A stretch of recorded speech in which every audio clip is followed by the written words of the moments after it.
metode IRS.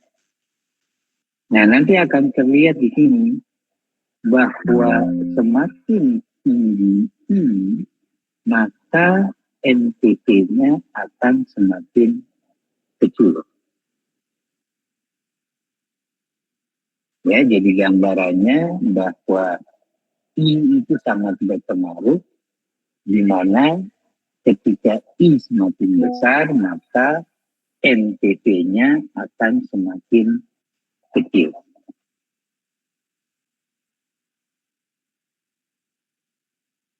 Nah, indikasinya ketika NPT dia lebih besar dari 0, maka proyek kita terima, di mana semakin tinggi akan semakin baik.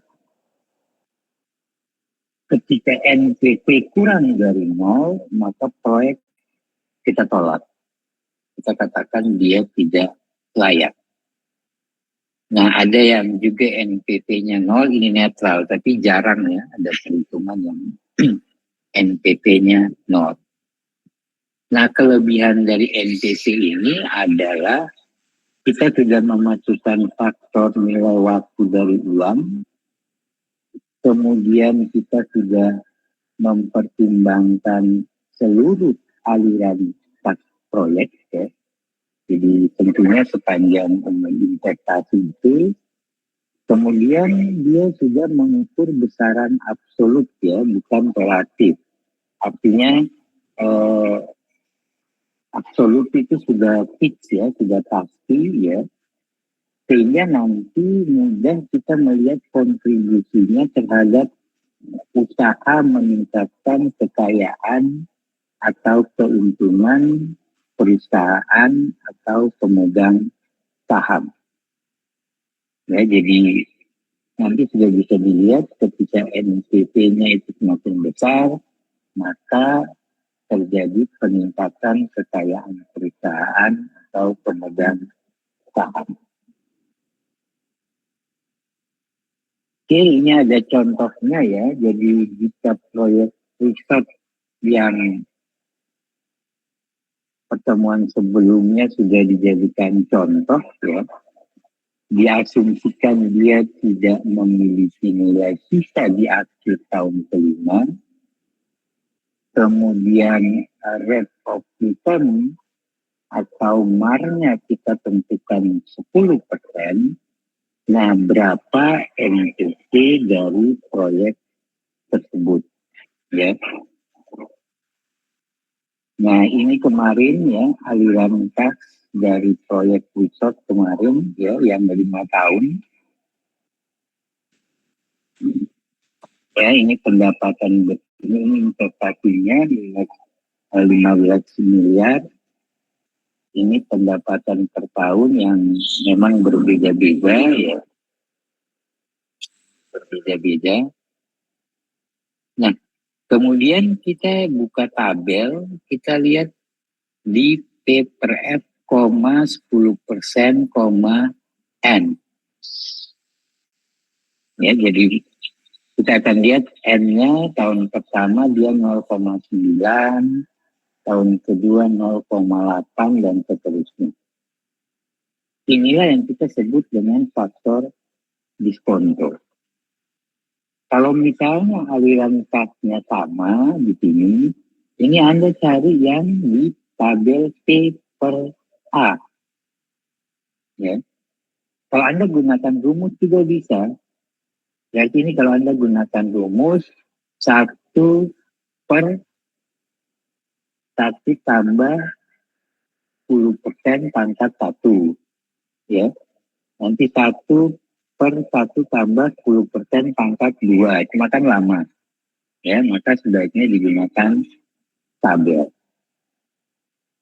Nah, ini faktor diskontonya. Kemudian nilai PP-nya sendiri itu tinggal kita kalikan aliran kasnya dengan faktor diskontonya.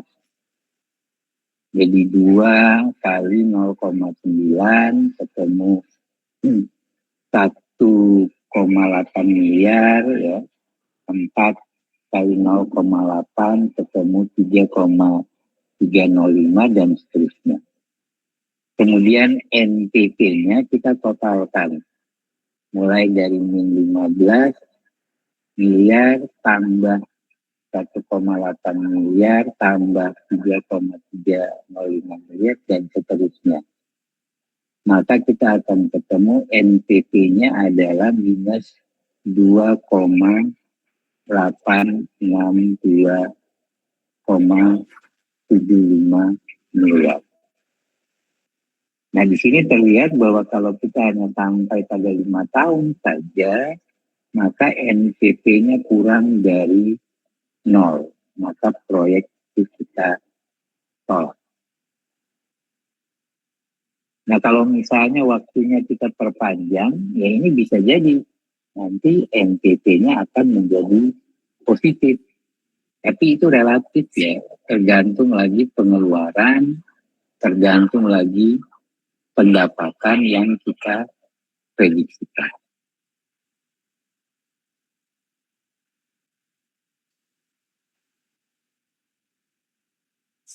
Oke, untuk NPP ada yang mau ditanyakan?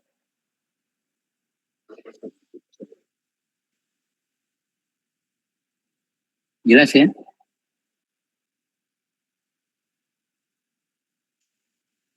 Halo? Ya, oke, masih jelas ya. Kemudian kita lanjutkan dengan yang berikut, yaitu internal rate of return atau IRR ya.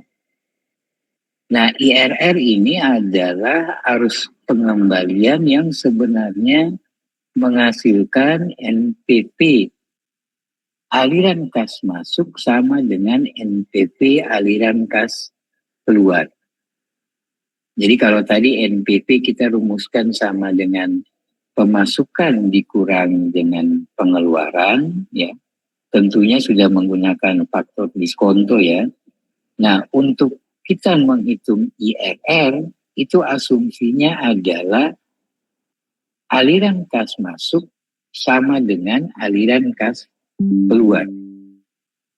Nah, sehingga kalau kita lihat di grafik tadi, itu nilai NPP-nya sama dengan 0.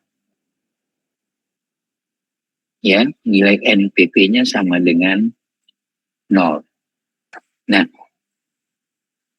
indikasinya ketika IRR lebih dari I yang diinginkan, maka proyek bisa kita terima.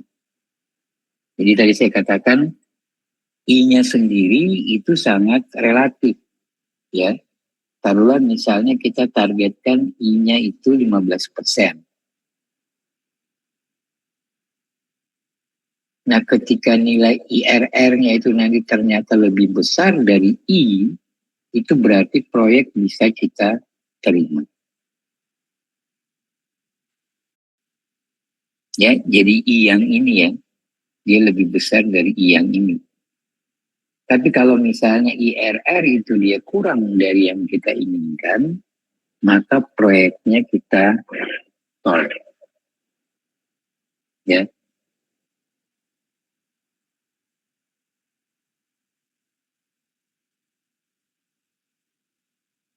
Nah, ini contoh kalau misalnya proyek resort tadi ya, ternyata dia tidak memiliki nilai sisa di akhir tahun kelima, berapakah IRR proyek tersebut?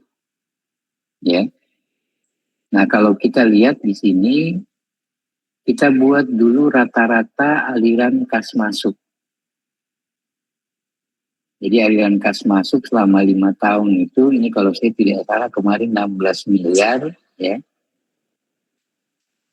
Kita bagi 5, karena 5 tahun, kita akan ketemu angka 3,2 miliar per tahun.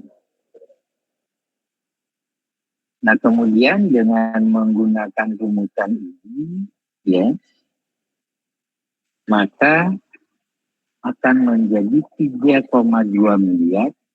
Karena ini kita sudah rata-ratakan, makanya di sini kita sudah gunakan P per A, bukan lagi P per F. Ya. Ini mempermudah saja ya, mempermudah. Karena kalau kita pakai T per F, ini nanti akan muncul banyak karena berbeda-beda kan. Nah di IRL kita jadikan satu. Nah sekarang kita mau cari T per AI, 5 itu sebenarnya angkanya berapa? Berarti tinggal kita bagi ya.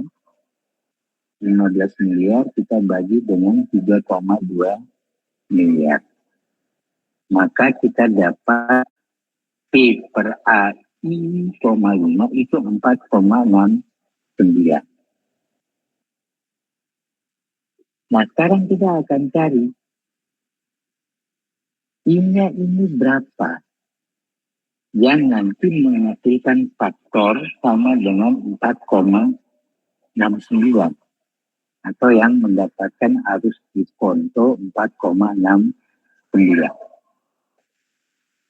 Ya, ini kita buka tabel di bunga majemuk ya, T per A yang nilainya 4,69 ternyata berada di antara I 2% dan I 2,5%.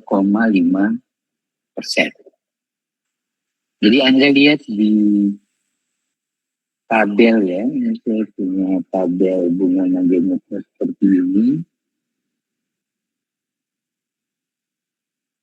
Ya, lihat dari di T per A, ya, untuk yang 5 tahun, angka yang mendekati 4,69.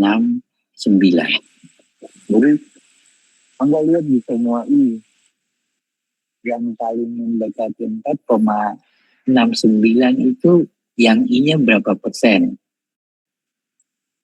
Nah, saya temukan yang I-nya 2%, itu nilainya ini, ya.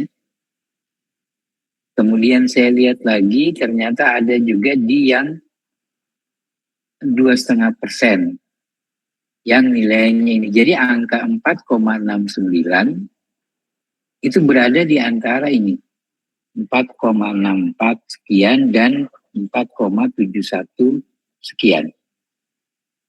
Berarti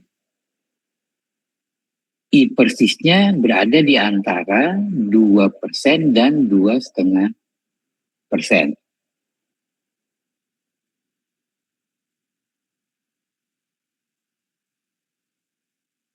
Jelas ya?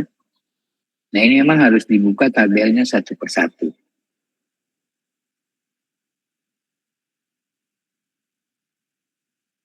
Nah, karena dia berada di antara 2% dan 2,5%, maka kita akan cek NPV pada kedua nilai tadi. Jadi faktor diskonto dari P per F yang 2% dan 2,5%. Nah ini faktor diskontonya kita lihat di tabel, ya. Kayaknya tabel ini bisa kita lihat yang 2%. P per F yang ini ya 0,90573 ya. Oh bukan di bunga majemuk ya. Dan ini angkanya beda nih di yang apa tabel yang biasa ya, bukan yang bunga majemuk. Ini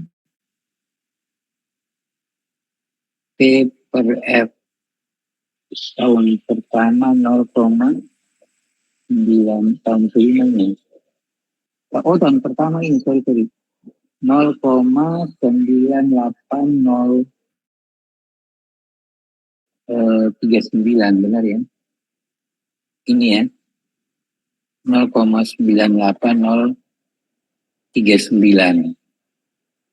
Kemudian coba yang tahun kelima tadi 0,90573. Ya, ini ya. Nah yang 2,5% juga begitu, berarti ini yang akan kita ambil. Ya. Nah ini faktor-faktornya, kemudian present value-nya sendiri tinggal kita kalikan aliran kasnya, kita kali dengan faktor diskontonya yang 2%, kita ketemu ini. Kita kalikan yang 2,5%, kita ketemu ini. Ya. Kemudian yang lain juga seperti itu, maka kita dapat total present value-nya ini 15 miliar, kalau 2,5% 14,8 miliar. Ya. Kemudian NPP tinggal minus 15 tambah 15,090,84 ketemu ini, ya, positif 90,84. Kemudian kalau PP-nya 2% ketemu 14,875.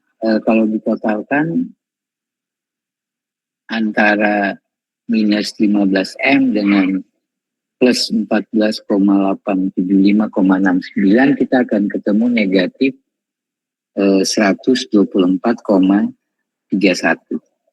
Nah ini sudah terlihat nih. Ya. Berarti untuk dia berada di antara di 0, ya, I-nya itu adalah berada di antara 2% dan 2,5%. Nah, I persisnya itu yang akan kita interpolasi. Dan itulah yang disebut dengan IRR. Ya. Nah, ini interpolasinya, kita lihat selisih I-nya itu 0,5%, ya. PP-nya sendiri itu adalah selisih present value, ya. Berarti 15,090,84 dikurangi dengan 14,875,69 itu ketemu ini, ya. Nah kemudian tinggal kita interpolasi saja IRR sama dengan 2, yang paling bawah ini 2% plus 90,84 per selisih ini, ya, dikali dengan 0,5. 0,5 ini selisih I-nya. Maka kita akan ketemu IRR-nya sama dengan 2,21%. Ya, jadi ini sebenarnya rumus interpolasi saja sih. Ya, jadi I-nya selisihnya 0,5, PP-nya itu sendiri selisihnya 215,15, ya, 215,15. Nah, IRR-nya berarti 2, ya, yang bawah sini plus 90,84 dibagi, ya, 215,15 dikali 0,5 selisih I. Ketemu angka 2,21%.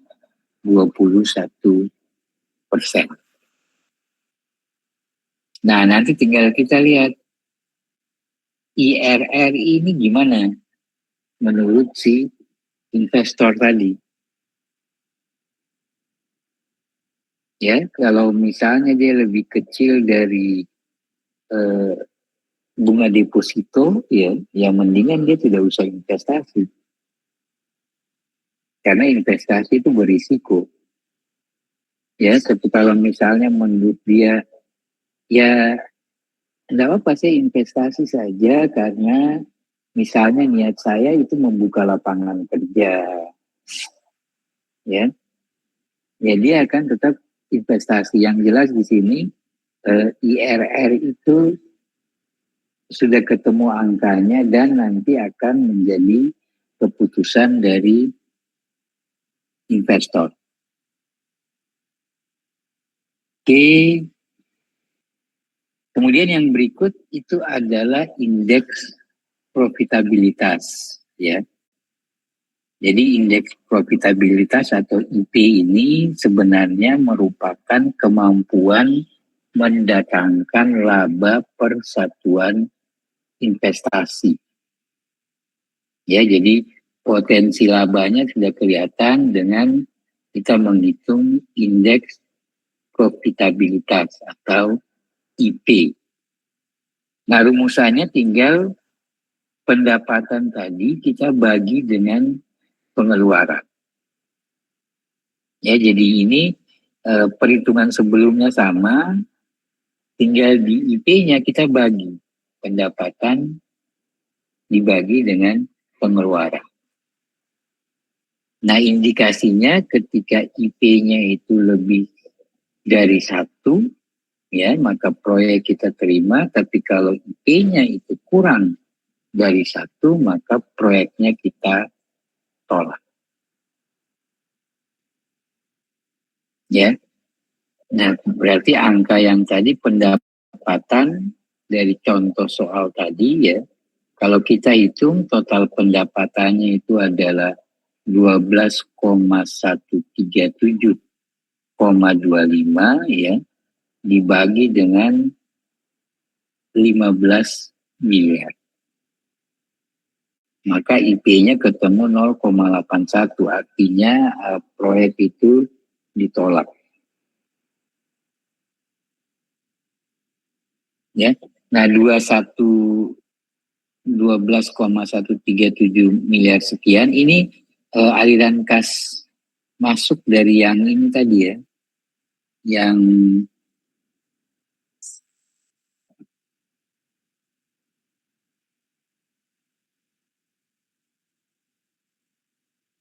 ini, ya. Ini kalau di total ketemu 12 tadi. Ya. Total pendapatan yang ini. Ketemu 12,1 berapa tadi? Sorry.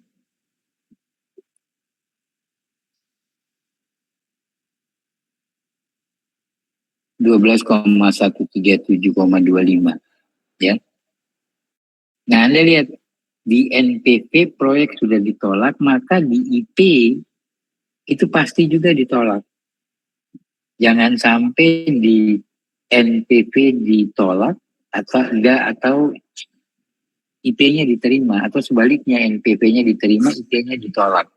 Berarti itu ada kesalahan perhitungan. Nah, cuma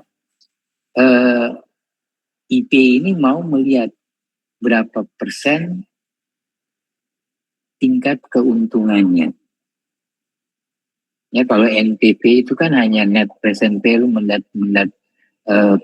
pendapatannya saja berapa, tapi persentase keuntungannya itu tidak muncul, ya.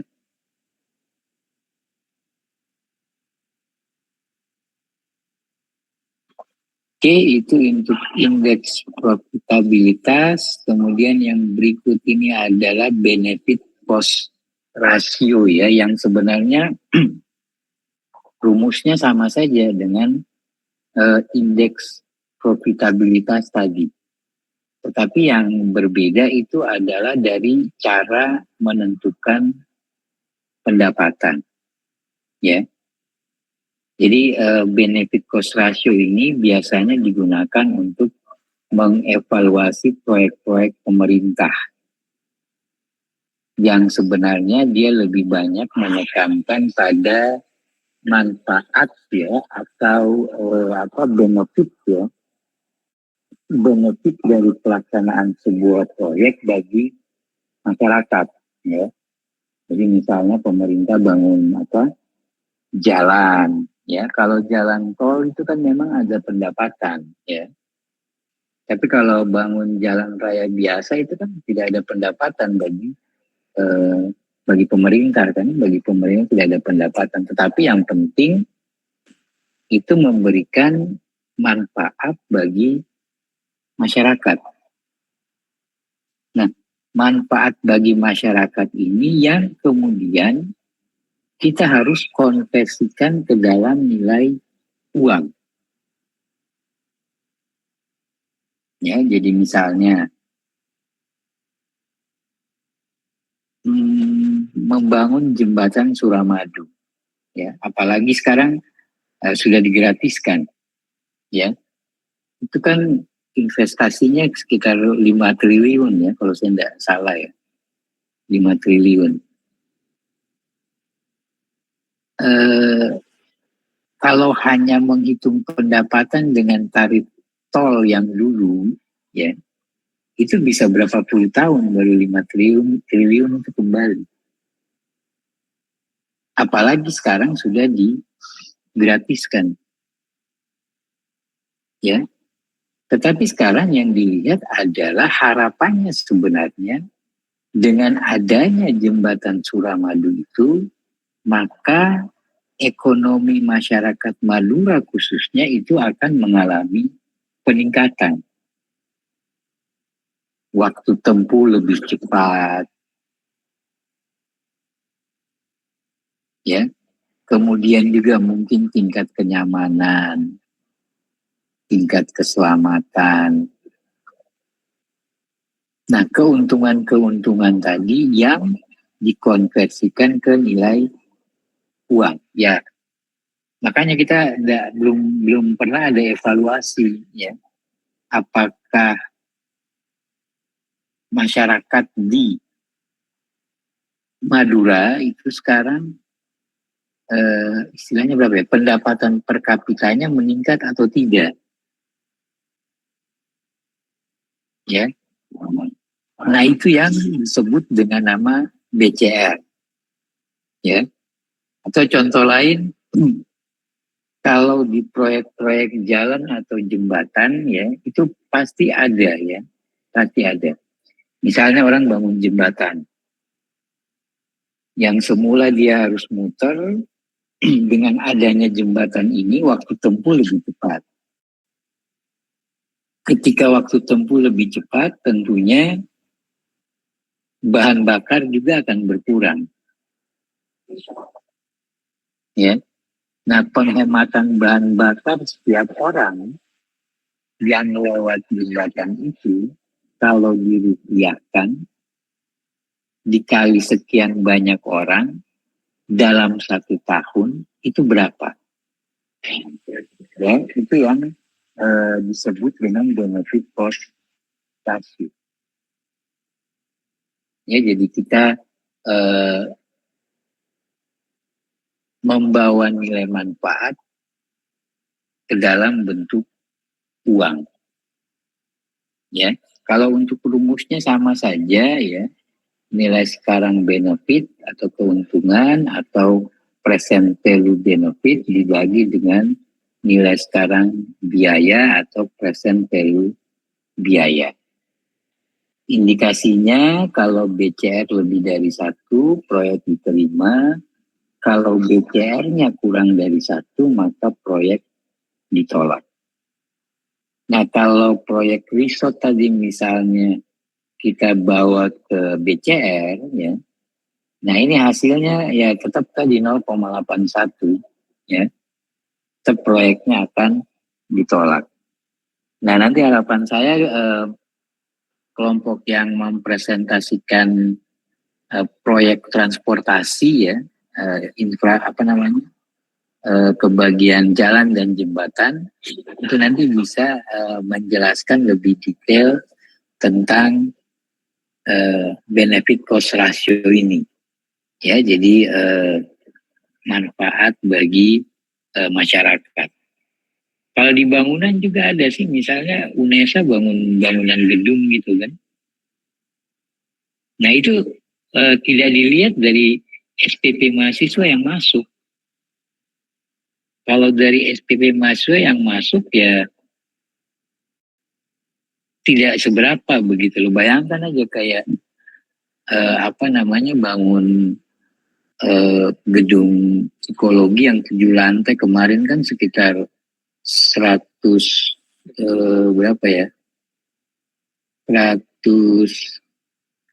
170 dikurangi sekitar 140 miliar.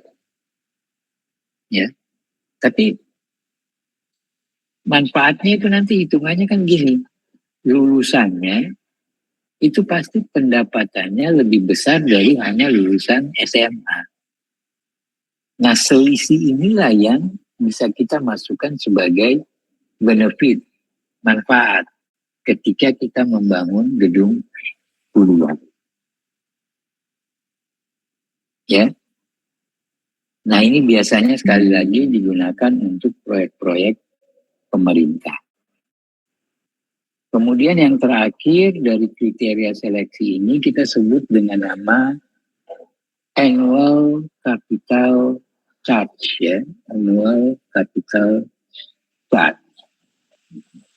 Nah, annual capital charge ini sebenarnya merupakan variasi dari metode NPV.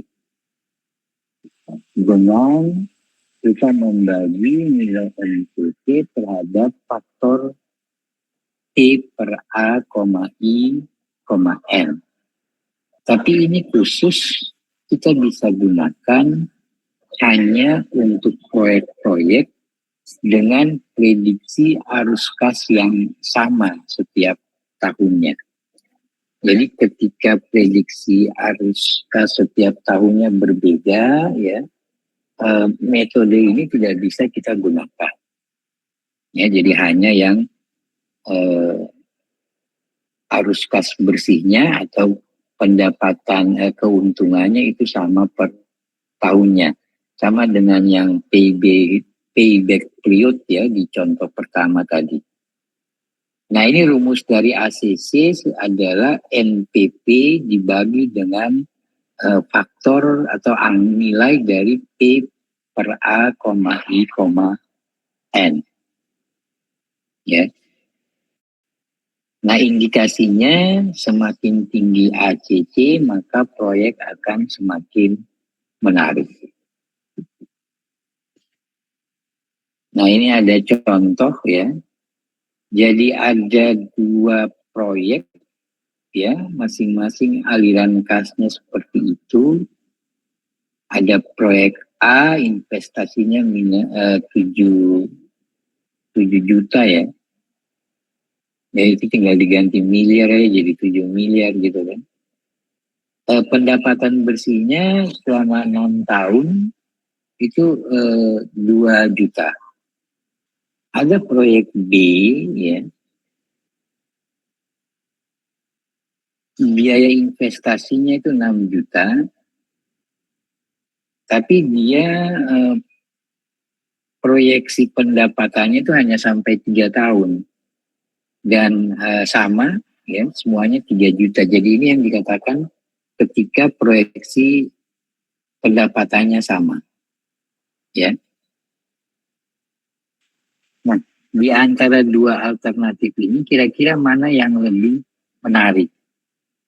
Jika kita asumsikan MAR-nya itu adalah 10%. Ya. Oke, kita hitung NPV-nya. Ya, ini karena sama, jadi P per A 10% selama 6 tahun, pengeluarannya 7 ini kan tidak ada faktornya, ya, karena dia di tahun ke-0, ya, dia dikali 1, maka NPV-nya ketemu, ini dia dari tabel, ya, ketemu 1,71. Kalau yang ACC-nya, karena rumusannya tadi adalah NPV per faktor dari P per A 10%,6, berarti di sini 1,71 kita bagi dengan 4,35526. Nah, ACC-nya adalah 0,39. Dengan cara yang sama, kita hitung untuk proyek B, ya. NPV-nya 1,46, ya. ACC-nya itu adalah 0,52.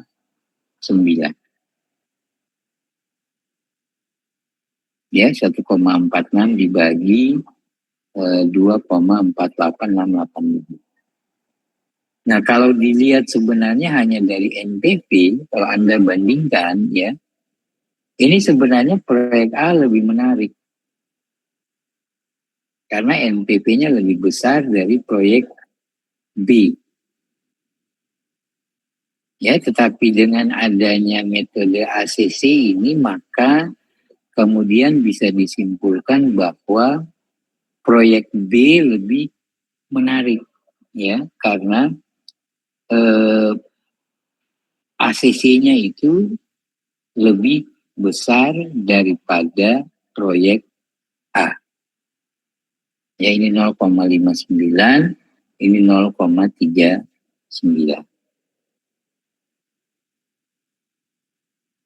Oke, jelas?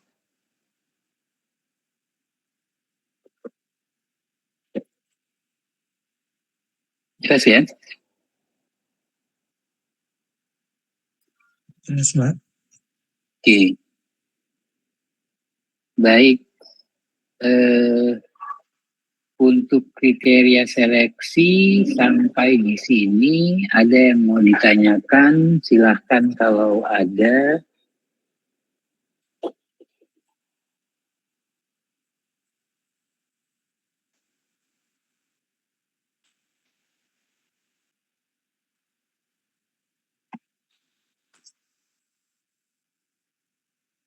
Masih jelas semua? Kamu kelas ini berapa orang? Oh, ini yang katanya berkurang itu ya, kelas ini ya? PJ-nya siapa nih? Izin Bapak. Kamu yang kelasnya berkurang katanya itu ya? Bukan ya?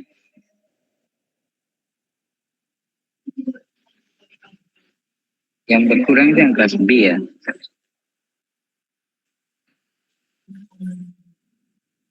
Jelas ya? Oke. Kalau sudah jelas, kita akan lanjutkan dengan topik yang berikutnya ya, yaitu analisa sensitivitas.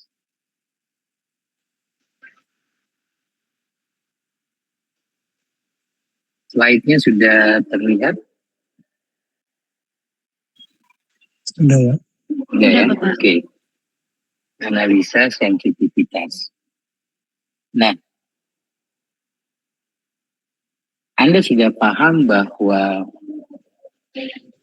semua parameter yang kita tentukan dalam analisa investasi ini semuanya itu adalah prediksi ya. Ya, prediksi itu kan tidak selalu betul ya. Pasti akan ada perubahan-perubahan. Nah, disinilah dibutuhkan yang namanya analisa sensitivitas.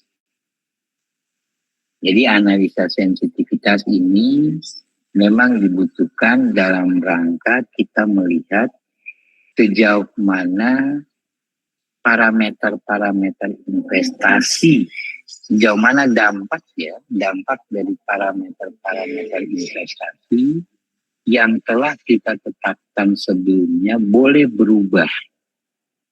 Boleh berubah, tetapi dalam artian kenapa dikatakan boleh? Dalam artian di sini adalah hasil studi kelayakannya itu tetap layak. Ya, jadi dia boleh berubah. Tetapi nanti hasil studi kelayakan kita itu tetap layak. Ya. Nah, perubahan ini ya karena tadi saya katakan berbagai situasi dan kondisi selama umur investasi. Ya, nanti bisa kita lihat perubahannya itu apa saja ya, tetapi saya kira Anda juga sudah paham lah bahwa dalam sekarang istilahnya era destruktif ya, destruksi ya, era destruksi seperti ini ya semuanya segera sangat cepat berubah ya. Nah, sehingga sebenarnya keputusan-keputusan itu tentunya atau perubahan-perubahan itu bisa mempengaruhi keputusan yang telah diambil. Ya, jadi dia boleh kita katakan sebagai warning ya. Bahkan ada yang mengatakan analisa sensitivitas ini bagian dari yang namanya analisa risiko. Ya. Oke, ini parameter-parameter yang berubah itu boleh saya katakan semua ya. Semua parameter yang kita sudah hitung dalam analisa investasi ya, itu biasanya mengalami perubahan.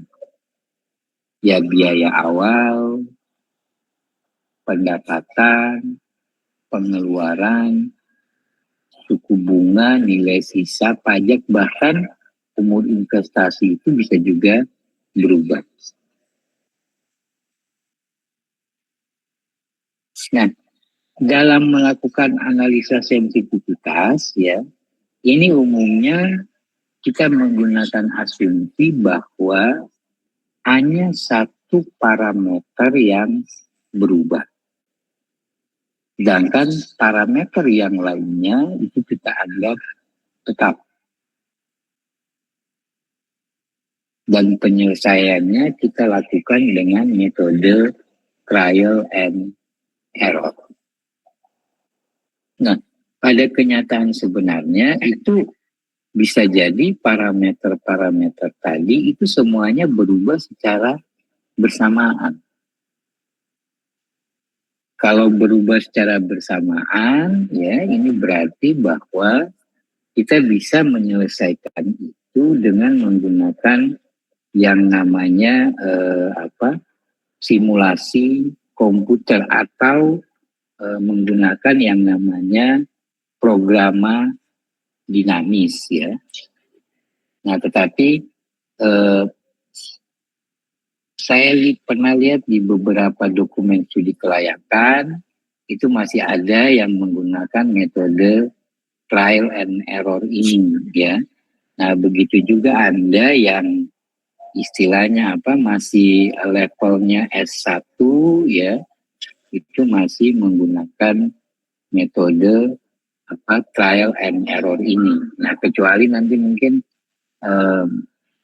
di S2 atau Anda di antara Anda mungkin ada yang suka mengutak-atik program-program komputer ya. Nah, Anda bisa mengambil ini sebagai skripsi juga. Anda bikinkan simulasi komputer ya ketika parameter itu berubah secara bersamaan. Nah, dulu itu pernah ada sih kakak kelas kamu itu dia bikin program juga. Tapi itu di masa kuliah. Dulu itu ada mata kuliah yang namanya alat berat ya. Nah, dia tertarik dengan program, kemudian dia membuat program kalau volume pekerjaan galian tanah misalnya sekian ya, itu alat berat yang cocok itu kita gunakan yang kapasitas berapa. Jadi sampai ke durasinya, bahkan sampai ke biayanya itu berapa. Nah, dulu pernah ada yang dia pakai program C++ ya, kalau saya tidak salah ya. Nah, Anda juga mungkin ada yang tertarik pengen belajar coding ya. Nah, itu bisa ya mensimulasikan ini ya. Nah, sekarang itu kayaknya kayak coding begitu itu harusnya sudah masuk di semua jurusan ya. Jadi diberikan, kayak Anda kan ada mata kuliah pemrograman komputer kan? Iya, masih ada nggak mata kuliah itu? Halo? Adanya aplikasi komputer sipil, Pak. Oh, bukan pemrograman ya? Malah aplikasi ya. Iya. Oh, sudah beda ya. Kalau saya dulu waktu nyusun, jadi aplikasi itu harusnya masuk di setiap mata kuliah. Di aplikasi itu kamu belajar apa? Di semester ini belajar Revit Project sama SAP 2000, Pak. Nah itu harusnya kan kalau menurut saya sih sebaiknya itu masuk di masing-masing mata kuliah saja. Jadi kalau Revit itu masuk di mata kuliah menggambar, kalau SAP masuk di mata kuliah beton, ya. Tapi yang di mata kuliah komputer itu ya sebaiknya bukan aplikasi, tapi pemrograman komputer. Ya paling enggak itu kalau misalnya diberikan itu bisa menjadi dasar tuh untuk Anda masuk ke codingnya. Karena menurut saya kira sekarang itu Anda semua harus bisa belajar itu. Kalau saya sih mungkin sudah tua ya, jadi list pasrah gitu kan. Tapi kalau Anda ya karena ke depan nanti terus terang saja teknologi itu sangat berpengaruh ya. Apalagi perkembangan AI dan seterusnya. Nah itu sangat-sangat berpengaruh tuh. Ya bisa jadi nanti Anda akan ketinggalan dari alumni orang-orang yang lain lah ketika Anda bekerja di lapangan. Ya kalau ada yang tertarik ya itu sangat bagus sih menurut saya jangan kalau waduh Pak Masiki suruh kita belajar coding, kita bikin tugas saya terus repot, kapan belajar codingnya gitu kan ya. Ya tergantung sih dari setiap orang gitu. Ya, oke. Kita lanjut. Nah ini ada contoh kasus saja langsung ya. Jadi ada sebuah alternatif investasi diperkirakan membutuhkan dana awal sekitar 10 miliar. Ya. Kemudian nilai sisanya di akhir tahun kelima itu 0. Pendapatan per tahunnya diperkirakan 3 miliar. Ya, jadi per tahunnya diperkirakan proyek itu mendapatkan keuntungan 3 miliar. Nah, perusahaan ini kemudian menggunakan nilai MAR-nya ya, itu 12% ya untuk menganalisis kelayakan investasinya. Nah, yang pertama kita diminta menggambarkan aliran kas investasi tersebut. Kemudian kalau misalnya dia layak ya, proyek itu layak, maka kita diminta untuk membuat analisa sensitivitasnya dengan kita mengubah tingkat bunganya, investasi awalnya, dan pendapatan masuknya atau pendapatan per tahunnya. Nah, sensitivitas ini kita akan lakukan pada interval plus minus 40% dari nilai-nilai yang sudah kita estimasikan. Dan kita diminta nanti menentukan batas-batas nilai parameter yang bisa mengakibatkan keputusan terhadap alternatif tersebut berubah dari layak menjadi tidak layak, atau sebaliknya ya, dari tidak layak menjadi layak. Itu kalau dari yang tidak layak menjadi layak itu artinya hasil perhitungan kita itu negatif ya, tidak layak. Nah tetapi umumnya yang dilakukan analisa sensitivitas itu kalau sudah kita ketahui dari perhitungan sebelumnya itu mengatakan bahwa proyek itu layak. Ya, proyek itu layak karena dia sebenarnya lanjutan dari NPP dari IRR tadi ya. Oke, yang pertama kita lakukan adalah kita menggambar dulu aliran kasnya. Jadi kalau di analisa investasi, itu yang pertama pasti Anda lakukan adalah menggambarkan aliran kasnya. Sehingga kita bisa tahu mana aliran kas masuk, mana aliran kas keluar. Nah ini aliran kas keluarnya ya 10 miliar. Nah ini aliran kas masuk itu sama per tahunnya selama 5 tahun. Yaitu 3 miliar. Nah ini tadi I-nya 12%.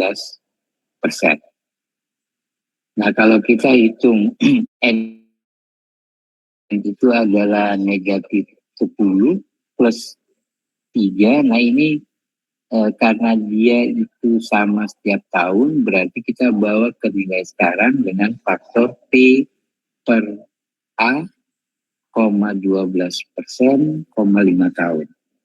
Ini tinggal kita lihat di tabel ya, angkanya ketemu berapa.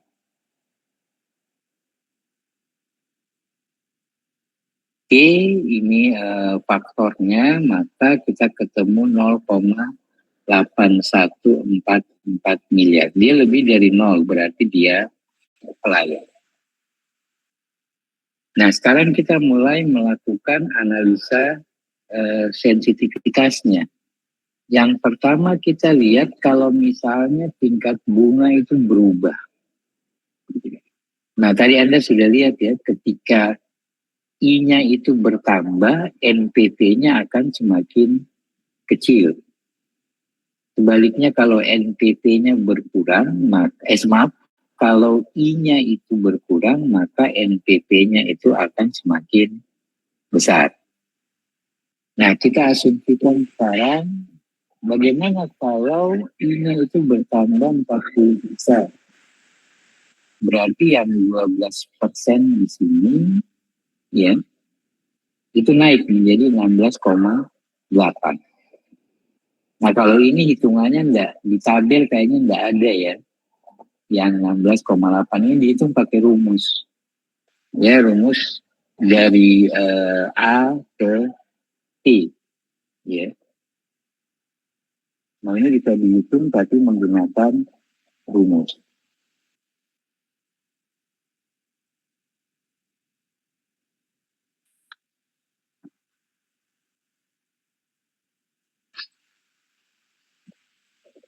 Oke, menggunakan rumus,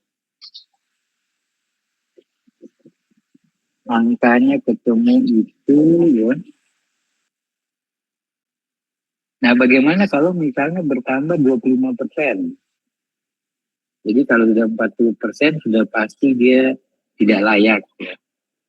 Nah, bagaimana kalau bertambah 25%? Nah, ternyata dia layak karena di sini sudah menjadi positif. Nah, kalau ini mungkin ada di tabel ya.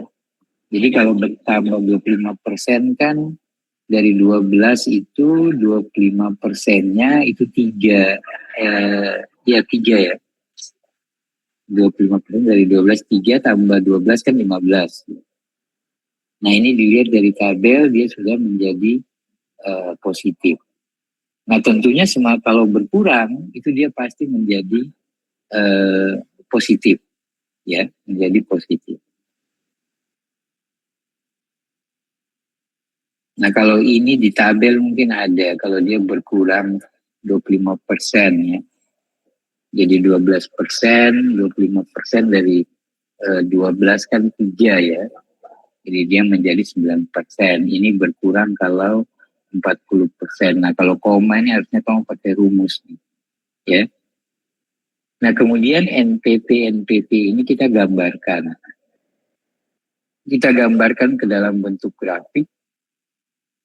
Ya. Nah ini dia terlihat seperti ini. Ketika NPP-nya itu suku bunga itu naik 40%, NPP-nya negatif. Jadi ini perubahan suku bunga, ini NPV ya. Ketika dia berubah naik 25% saja, ini dia sudah mulai positif. Ya. Kalau dia berkurang ya 25%, ya, itu dia juga sudah positif. Nah, nanti yang akan kita cari itu ketika dia 0 di sini itu berapa sebenarnya? Ya, I-nya berapa ketika NPP-nya itu menjadi 0. Ya. Nah, kita lihat di sini kita akan cari IRR-nya ya. Jadi NPP sama dengan min 10 plus 3 kali P per A 12,5. Ini 0 ya. Nah, sekarang I-nya itu berapa supaya ini 0. Nah, ini caranya sama dengan yang IRR tadi ya. Ini 10, kita pindahkan ke kiri. Ini 3 kali P per A I persen, 5. Maka nanti P per A I persen, 5. Ini faktor ini nilainya harus 3,333. Nah, caranya kita cari I-nya sama dengan IRR tadi. Ya. Cari nilai 3,333 itu berada di mana?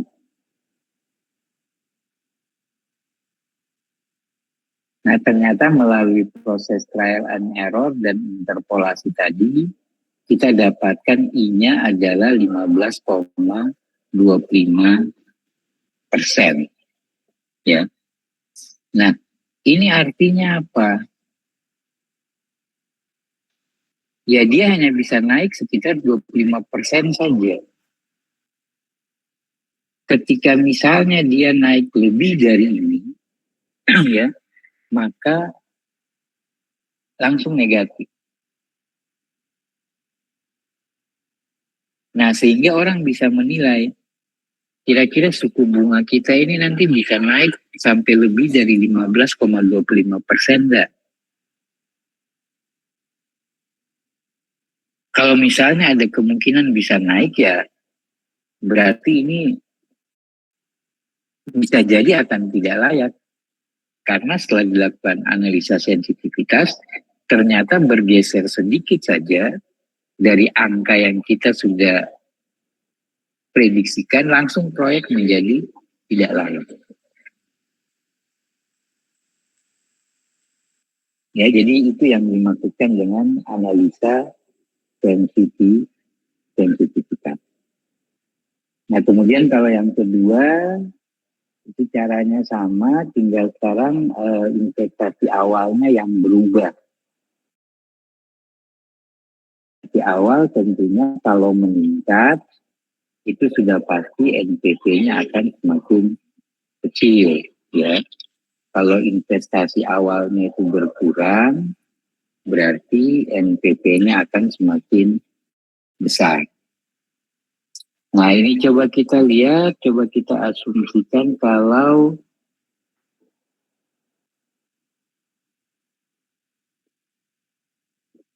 NPP-nya itu bertambah 40%. Jadi yang semula di sini cuma 10 miliar, karena dia tambah 40% menjadi 14 miliar. Ya.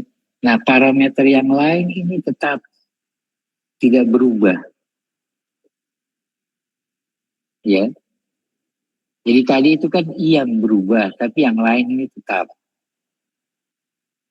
Nah, sekarang investasi yang berubah, yang lain tetap.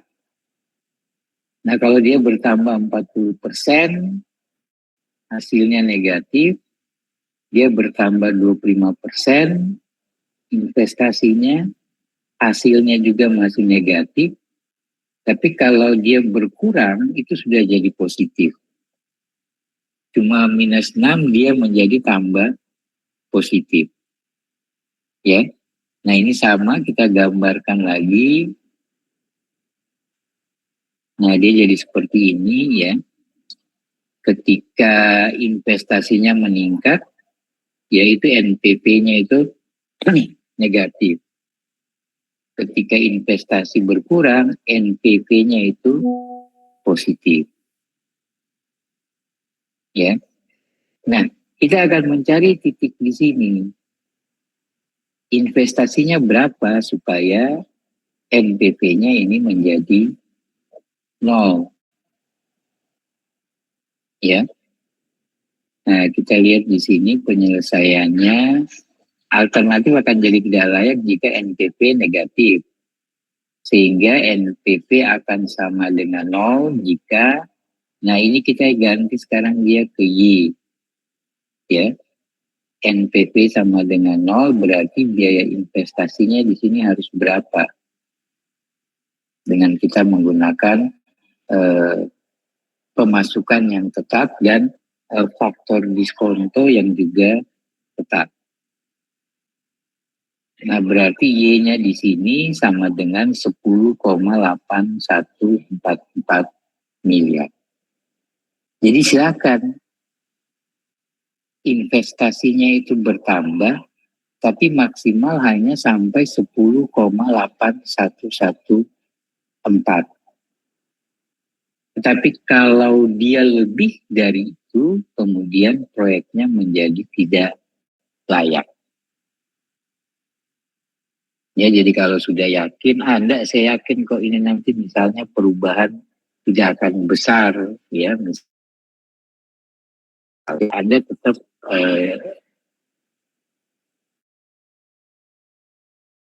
investasi ini.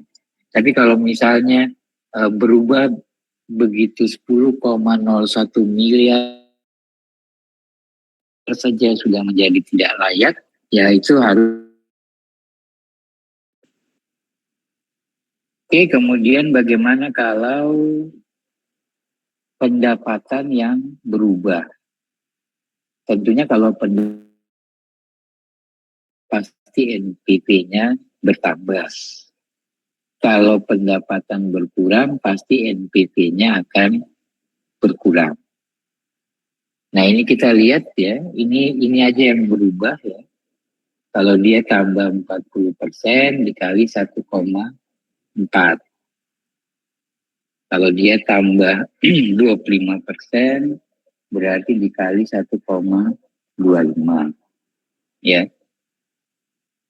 Ini kalau dia berkurang 25%, ini kalau dia berkurang 40%. Nah, yang lain ini tetap ya. Investasi tetap, I-nya juga tetap. Nah, kalau dia bertambah otomatis NPV-nya naik, ya, positif naik. Kalau dia berkurang, ini NPV-nya otomatis negatif. Nah, sekarang kita mau cari nolnya di mana? Sama dengan tadi ya, kita gambarkan ke dalam bentuk grafik, ya dia seperti ini.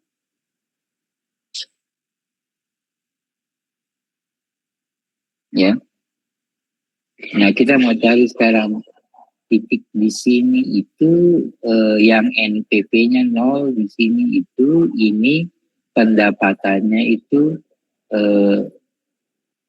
turun sampai berapa persen.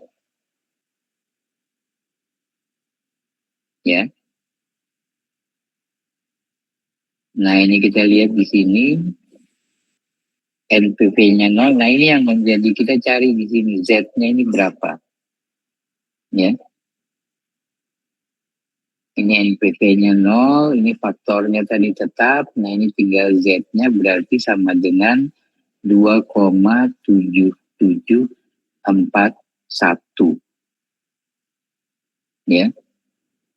Nah, sehingga ketika pendapatannya itu kurang dari 2,7741, ya, maka berarti dia tidak layak. Jadi, taruhlah misalnya, berarti dia hanya bisa turun sekitar 7,53% ya dari prediksi awal yang 3 miliar tadi.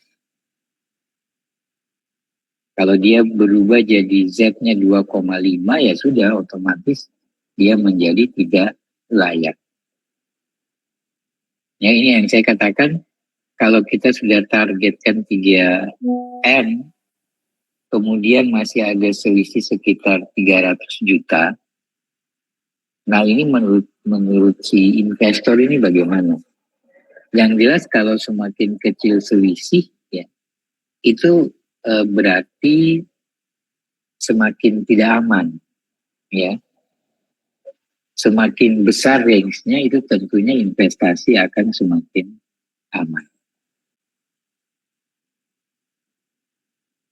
Oke, saya kira itu ya materi kita untuk hari ini. Berarti untuk teori kita tinggal satu kali pertemuan ya tentang break even point ya. Ya sementara kita jadwalkan saja minggu depan ya. Karena saya juga kayaknya terus terang jadwal saya itu penuh. Ini kalau Anda lihat, saya mungkin pernah lihat ke PJ-nya jadwal saya. Oke, silakan ada yang mau ditanyakan?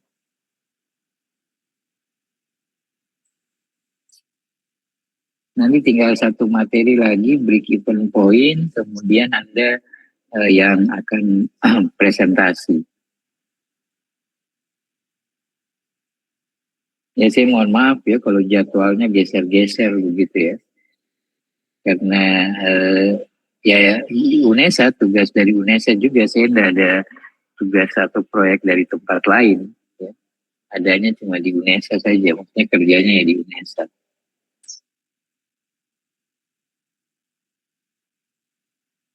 Tidak ada yang mau ditanyakan, jelas?